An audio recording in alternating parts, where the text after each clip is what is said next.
It's the E.A.R. Chronicles. It's the E.A.R.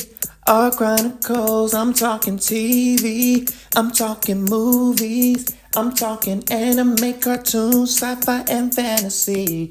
It's the E.A.R. Chronicles. It's the E.A.R. Chronicles. What's up, EARHustlers? Welcome back to the E.A.R Chronicles. It's your host, Eric, and this is the place where you're going to get my thoughts and opinions on TVs, shows, and movies that I like. And of course, right now, we're deep in the Coven Chat series, halfway through the season of Agatha All Along, and this is episode 5. It's a recap. And I know, y'all, I'm so sorry that this is coming out so late. It is currently 2 a.m. Central Time on October 16th. I know the new episode dropped tonight. Oh my God. I'm so ready. And I know y'all are too. But listen, last week was a week, let me tell you. So my birthday was Wednesday. Happy birthday to me, of course. So yes, episode 5, the best episode to date, happened on my birthday. And for my birthday, I went out of town, been on vacation, y'all. I was on vacation. I went to Los Angeles, kicked it in LA at the Big Brother finale watch party and after party with my podcast, A Who All Gonna Be There, my friends, all of that, right?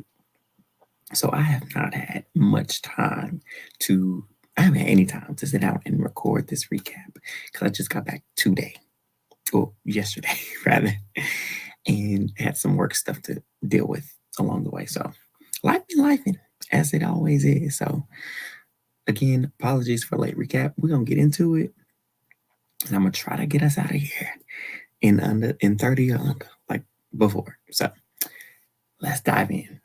Episode 5, Darkest Hour, Wake Thy Power. Oh, that title. I got something about the title later on. But anyways, we start off the episode with the Salem 7 appearing. How did they get here? Because they left the gate open when they summoned the new Green Witch, aka Rio, aka insert who she really is. When they left the gate open, it allowed them to come through and follow them. So they're here, surprise.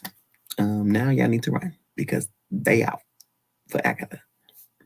And in the midst of them coming for them, Lilia she wakes up from a sleep and she's like, they're there. She senses them. She said, they're here. They're on their way. They're coming for us right now. We need to book it out of here. And everybody's like, who is the Salem 7 exactly? And so they start to explain that they are the children of Agatha's original coven. And something very important Rio says, in my opinion, was very important that she mentions when she talks about who the coven are. Rio says that they're also feral and hive-minded. Hive-minded. That's a clue because later on we see another sort of hive mind take place. So that's the Salem 7. That's who they are. Then, as the Salem 7 are closing in, teens suggest they use the broom method, flying on a broom. And they're like, what? No. No. They just all having a pity party. Why we don't like the brooms? It's the fly. Who wouldn't want to fly? And Lily explains that it's the trope. Excuse me, tired, it's 2 a.m. That it's all of the stereotypes, and that's why they don't like it and they don't do it often. But they start to break off tree branches and stuff, and they do a little ceremony thing, whatever they need to do, the little chant and dance ritual. There we go, little ritual in order to make them fly, I suppose. It was funny because Lilia and Jen were paired up. Excuse me, y'all. Oh my God. They were paired up And Jen's like, oh, thank you. Yours is so pretty. Because flowers appeared on the one that Lilia gave Jen. And Jen was like, could have did better on yours. Jen put no effort into it. And then obviously Rio and Agatha were paired. And then Alice and Teen were paired. And she's like, come on, I got you. If you got me, I got you. So they do the ritual. They hop on the brooms. And they, one of the Salem 7 get there and it jumps after Teen. Agatha takes a branch and molly whop it across the head and knock it out. They get on their brooms, they fly in, and T like, oh God, oh God, oh God, oh God, help me, Jesus, help me, Jesus. And and, and Lilia was like, try praying to the Divine Mother, kiddo. Because he praying to God. She's like, I mean, we got somebody else we need to be talking to. So get it together. And so as they're flying, they're all like, oh my gosh, this is so cool. Lilia says she hasn't done this in centuries. And significantly, they're flying under a blood moon, which we find out is when the veil between the living and the dead is most thin. So they're flying under the blood moon, and they're like, why haven't we been teen ass? Why haven't we done this all along? Why he say that for? The road drags them back right back down to the road. And they encounter another Salem 7 member directly in their path. And as they head towards it, it opens its mouth and all these bees hive. Come on. The bees just come all out of his mouth, and a swarm of bees hit them. They fly through the swarm and they tumble through. They running from it. They get inside the house because they see the trial up next. They get through the door and they are now in 80s attire. And Peter's like, where's my spell book? I don't have my spell book. And Agatha, time to take the training wheels off. You in it now. Ain't no time for looking at books. You gotta just have it, So they in there, they in the next trial. And they're looking to see whose trial this is. And then that's when they mention the blood moon and the living and the dead veil. And Rio's like, it's Agatha's, of course. Who better to talk to the dead than the one who's put so many in the grave? And Teen, he's like, oh, wait, Lily, I thought that was your thing. And she's like, a common misconception, maybe. I read people and I read time. The communion with the dead was a con. I don't do that for real. So I think that's key. She reads people, she reads time, not anything dealing with community with the dead. And so it starts honestly to play some things back in your mind. Well, at least it did for me, because I'm like, that makes a lot of sense because her premonitions, especially about her past and how she ended up being so misfortunate because she got ran out of town. Every time she read people or read time, it was something bad was coming, And so unfortunately, it makes sense that that's who she is. She doesn't talk to the dead or anything like that. And then people figured out she was a con woman. So they got her up out of there. But anyways, so it's Agatha's trial. For me, I was kind of like, I'm not really sure if this is her trial or not, but let's go with it. Then they get to Teen picks up the Ouija board, y'all. He grabs it. Time starts ticking. So we know the trial has begun, right? And he starts reading off the rules and all of that, all the good stuff. And there was some funny moments. This is some of the funniest stuff. So as he's reading off the rules, one of the rules, he's like, you cannot talk over each other. And he goes to them, well, we can't, it's not, and it said that we didn't. As they're talking over each other. Hilarious. And then it also says, don't taunt the spirits. And they all cut to Agatha. And she's like, what? Why y'all looking at me? Why? I would never do. Agatha, please be for real. Please be for real. Because you're the main one that would do it. So they sit down, and y'all, I don't do Ouija boards. I have to say my prayers, you know, because I don't mess with spirits in real life. I don't do that. And Ouija boards, listen, quick story. I had some coworkers sophomore year of college in my job. They brought out a Ouija board. First of all, why do you have a Ouija board on deck like that? They brought it out, brought it to, I was on RA. We were in the office. It was around 2 a.m. Look, what is all this? Watching this stuff at 2 a.m. I don't know. And they're like, let's do it. I'm like, I don't play with that. I will walk up out of here right now. Y'all think I'm playing? Play with me. They brought that thing out. I grabbed my keys, grabbed my belongings, walked out the door because I don't play with it. And they was like, we're sorry, we were just playing. Don't play with me like that. I don't play like that. I know this stuff is real. It's a wonderful show, great show, magic, and all this other stuff is real. The spirit, all that stuff is real. To me, I know that is real. So I don't play with this stuff.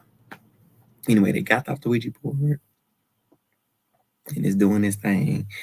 And then whatever, they start made a mother crone, let the spirits be known, all that stuff.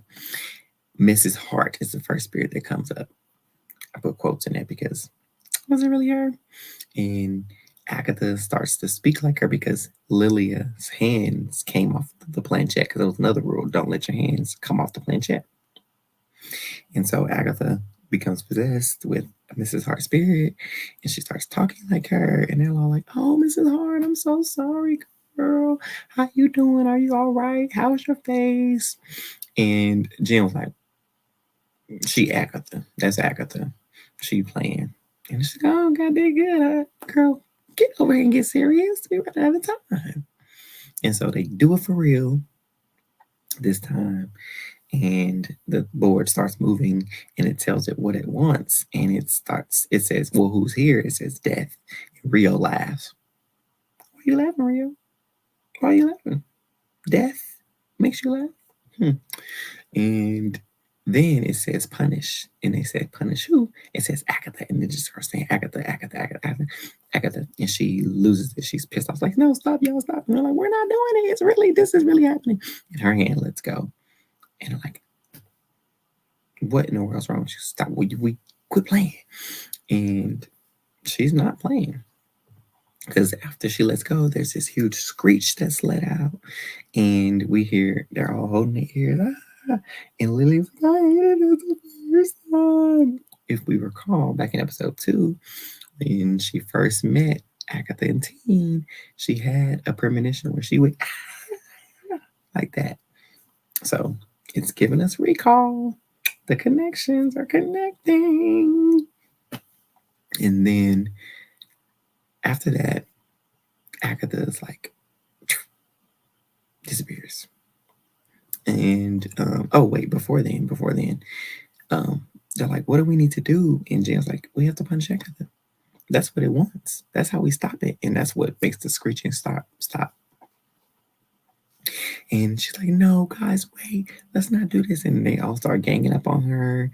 And Lily was like, yes, we could tie her up. And Alice is like, yeah, we could humiliate her. That'll work. And Team's like, what's going on? I thought we were getting along. I thought we were cool. Y'all, what happened to the unity and the community and love and peace and joy? And they not hearing nothing he talking about. Jen said, familiars don't get a vote. So, boop, in his face, if looks could kill, Jen will be gone. Because he was like, familiar? Again? Okay. See, I'm keeping tally. He's keeping tally. Being called a pet and a familiar. Watch. And after that, Agatha's like, this is why I don't have female friends. Because, like, they already turning on her. Like, Teen is right.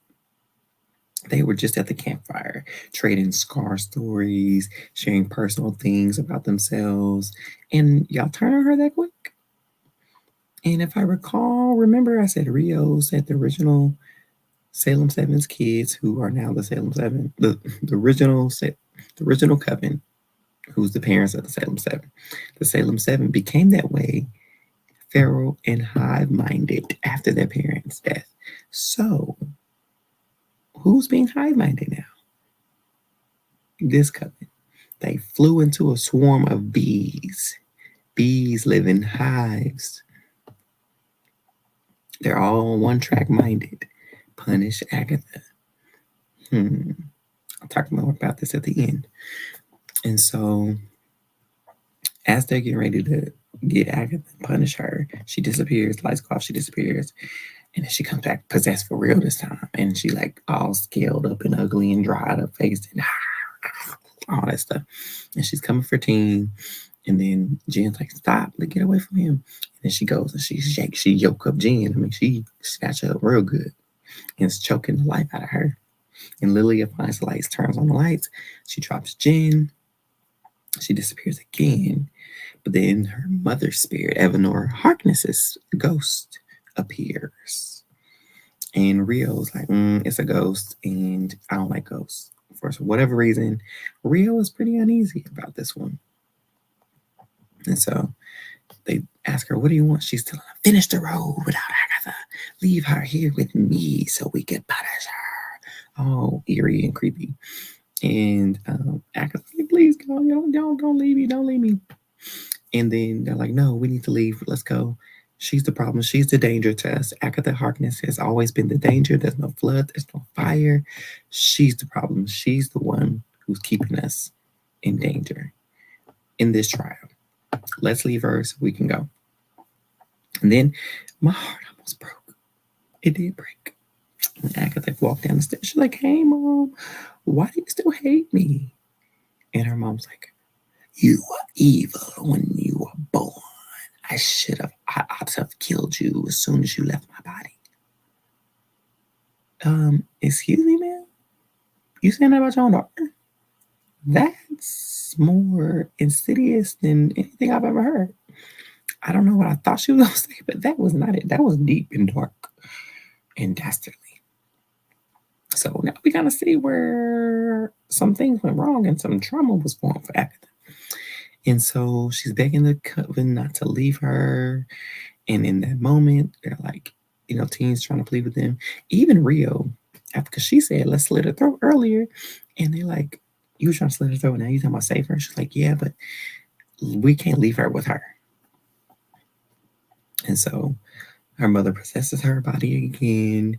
And Alice, being the protection which she is, runs up and blasts her. She's like, oh, she sees her power. She's like, oh, okay. Blasts Agatha's possessed body.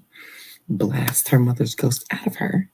But unfortunately for her, after the mother's ghost is out of her, Agatha's like, ooh, power. And starts to drain Alice. And drain her and drain her and take her power and drain her and drain her and drain her. And as she's draining Alice to death, they're like, stop. How do we stop? Stop. And then Teen notices the Ouija board is like spelling something. So he spells Nicholas SCRATCH, Nicholas Scratch. He says it out loud. Wanda snaps out of it, looks at him, and we hear Nicholas' voice, Mama, stop, calling out to her. And it was so precious. And so she just dumbfounded, confused, and all shocked, everything. And the door opens up for them to exit the trial. She sees Alice's dead body. And she goes to run to it, and she's like, no, get away from her. Get away from her. It's your fault. She's like, get away. And so she goes up the stairs, and she looks at Rio. And she walks out. And they're like, please, this can't be it. This can't be the end. Please, somebody do something. And they're like, she's gone, kiddo.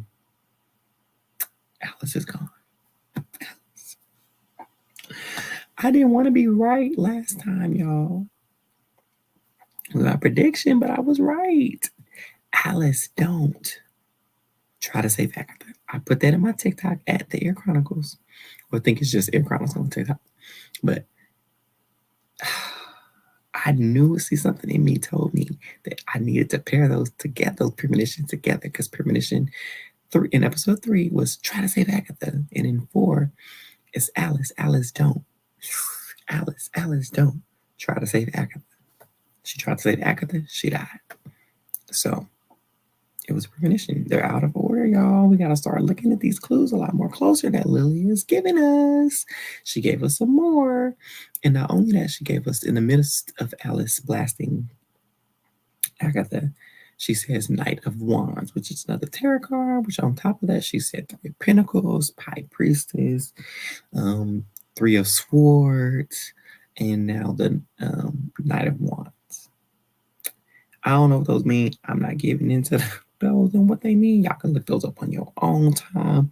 But I'm pretty sure it's probably going to do something with her own trial that will be coming up later. And so Alice is dead. And we get shown Agatha back out on the road. She sees that she has Alice's power. And she's like, oh, power. But then it fizzles out. Wonder why it fizzled out. And Teen confronts Agatha. He's like, this is your fault. This is what you wanted to do all along. Huh? She's like, no, I couldn't control it. Yes, you could have. Yes, you could have. You could have did it. He about snatched her up almost. And she's like, no, I don't want to hear it. He said, is this what being a witch is all about? Being selfish, stealing people's powers, and doing everything for yourself and being self-centered? And Jen and Lilia come out. And Jen says, this is what it's always been about with her for all of us. And then something important is said by Lilia. She says, death comes for all of us. Or death comes for us all. Girl, Rio is missing.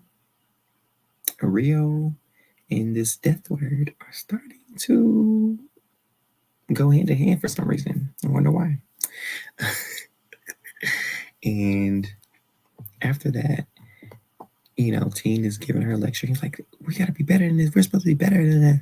And I just can't believe that you've done this and you are trading away what we're supposed to be, these good, good people and all these things like that. We're trying to be better. And she realizes who he is, who he really is. And it's speculated that when he said Nicholas Scratch, she obviously realized with the sigil, he wouldn't have been able to say that name. So she realizes that he is someone else entirely. And she knows who this person is. And she says, you're just like your mother. And then she walks away and she says, come along, pet. What'd she do that for? Like I said, he been keeping a tally of people calling him pet and familiar. And he just about had it. Because after he said that, we see some blue sparkles in his hand. And Lilia and Jen with blue eyes, zombified puppet-like, grab Agatha. She's like, let me go. And they toss her into the mud. And we see Teen controlling them. And then Teen then goes and knocks them into the air, into the mud. Okay, Agatha, I get. She run her mouth. She know who you are. And she just deserved it. She killed Alice. She deserves it. Throw her in the mud. But what did Jen and Lilia do to you? Wicked? Oh, did I just say that? I just said that. It's a Wiccan. It's confirmed. If it wasn't confirmed before. Who he is. He is the son of Wanda Maximoff, a.k.a. the Scarlet Witch. So the Wiccan reveal was pretty sickening. I have to say, Wiccan confirmed. I'm excited to see what goes down with 4 more episodes left, and we already got the reveal. It's supposed to eat down. They already eating now, but baby, I just know they about to eat good in these next few episodes that we have left. And so that's pretty much the recap, y'all, for episode 5 in a nutshell. And I rate this episode a 9 out of 10 because that reveal was sickening. And on top of that, we got when she said you're just like your mother, we kind of got that WandaVision's credit scene music start to play. On top of that, they ended with Billie Eilish's "They Should See Me in or You Should See Me in a Crown," and it went to his face. He had a crown appear, just like his mother did. Y'all, so good, so good. So before I wrap up, my thoughts and theories. At the end of the day, all of this could be totally wrong, but I believe this trial was fake. I believe it was fake, and it was a plot to either take out Agatha. It was a plot set up. It was a scheme that Todd set up to come to us with the bull. For those of us who know hip hop, loving hip hop Atlanta, we will get that reference. Shout out to Mama Joyce. I think was that Mama Joyce? I can't remember. It was Rashida's mama. That's all I know. Or auntie, somebody. I just know it's from Loving Hip Hop Atlanta. The scheme that Ty set up to come to us with the bull. But anyways, I think the Salem 7 and Rio maybe somehow twisted up this trial, quotes around that, and made it something else to either, well, I don't think Rio had a hand in trying to kill Agatha. I think it was all the Salem 7 trying to kill her and or reveal her true nature, because after she kills Alice and absorbs her power, the real Agatha comes out, the one that we've known from WandaVision, the power hungry, the conniving, the heartless, the cold. Agatha Harkness is back, the witch killer. And so I just think it's fake because it didn't make sense. Like the usual things that we see, we usually see the door before the trial, which talks about what phase of the moon it is, on top of which element that accompanies it. Like in the first trial, we had the water phase of the moon, which was the full moon. Second trial, we had the fire phase, which was the waxing moon. This one talked about the blood moon, but it didn't give us an element, and it wasn't on the door. They saw that inside the trial. And then the hive-minded thing, like hive-minded Salem 7, running into a wall of bees by the Salem 7. The Coven acting hive-minded when it comes to turning on Agatha. The Salem 7 was trying to kill Agatha. They wanted to get her out right then and there, preying on the cracks that Agatha naturally causes. So that's why I think it's fake. Also, I believe that it could potentially also be Billy's trial. Could it be his trial to force him to be honest about his true intentions in the role, which he mentioned in episode 2? He wanted power. But we see he already got the power and plenty of it. And what he really wants, potentially, is a family, which I think that's what his true intention is. He wants to get his family back, not just his mom, but his brother specifically, and his dad too.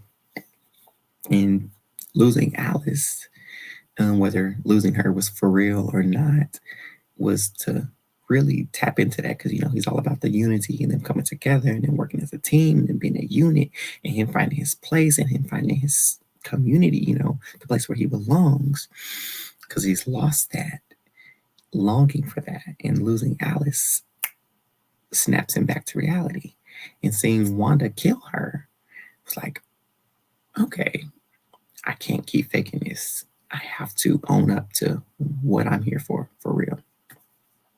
And maybe that was his trial, or maybe this is Billy's version of the Hex. We know he has a lot of power for those who are comic book users and readers. I'm not, but I look up stuff because I'm nosy, and I know that he has this insane amount of power that rivals or even surpasses the Scarlet Witch. So it's not impossible or improbable that this role was his own creation, and it's been doing his bidding subconsciously or consciously. We don't know. We're going to figure it out. But that's what I'm thinking. Also, I will say, when Lillian mentioned death comes for us all, or all of us, I believe that might be what she says when she dies, because I do think Lily is going to die too, unfortunately. We're going to miss her. But I think she's going to say that as she's dying. That's all I got for y'all. Thank you for tuning in to another episode of the E.A.R Chronicles, the Coven Chat. And make sure you click like, make sure you comment your thoughts and theories as well. Share this with your family and friends. And don't forget to subscribe. I appreciate you all, and I look forward to being back here again for another episode. Eric out.